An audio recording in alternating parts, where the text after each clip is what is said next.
ওইটাই নেবে, ওর ওইটাই পছন্দ।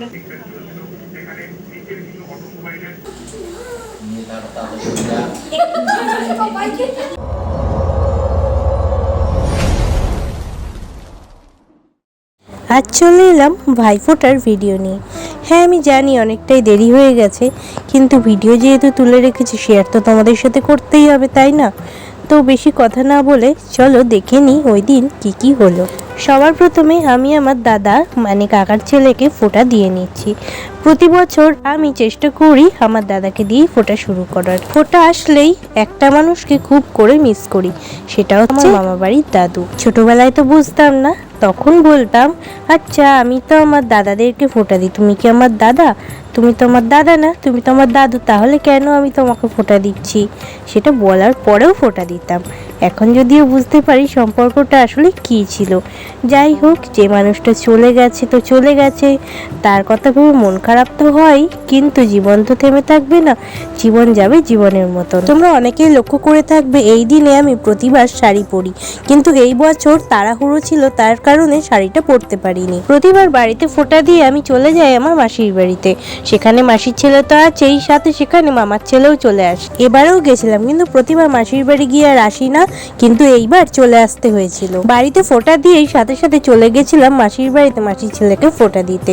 আর এইবার যেহেতু আমার দিদা মারা গেছে, তাই মামার ছেলেকে ফোঁটাটা দিতে পারিনি।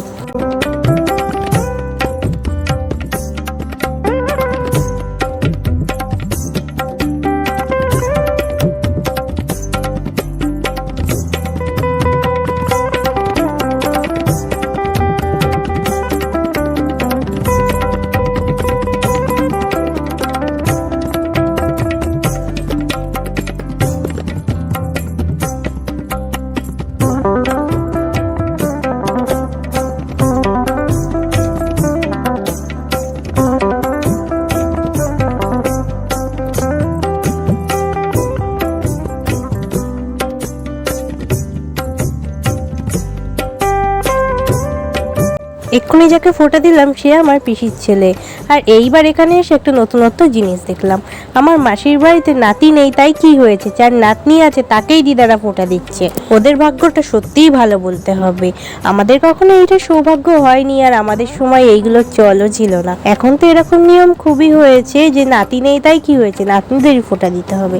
আর যেসব দিদিদের ভাই নেই বোন আছে তারা বোনকেই ফোঁটা দেয়। আমার দিদিদের তো ভাই দাদা দুটোই আছে, তবুও বলেছিল আমাকে ফোঁটা দেবে, কিন্তু আমিই বারণ করেছিলাম। একটু আগেই বললাম না প্রতিবার মাসির বাড়ি গিয়ে আর আসি না, কিন্তু এইবার চলে আসতে হয়েছিল।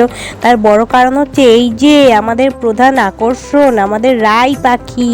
আমার ফোঁটা 12:30টার মধ্যেই কমপ্লিট হয়ে গেছিল, কিন্তু রাই আসার এক্সাইটমেন্টে আমার তো খাওয়াই হয়নি। যদিও বা আসলে আমার খাওয়া হয় না, কারণ এত দুষ্টু কি আর বলবো। আমার দাদার কোলে বসিয়ে রেখেছি, তাও দেখো ছটপট করেই যাচ্ছে।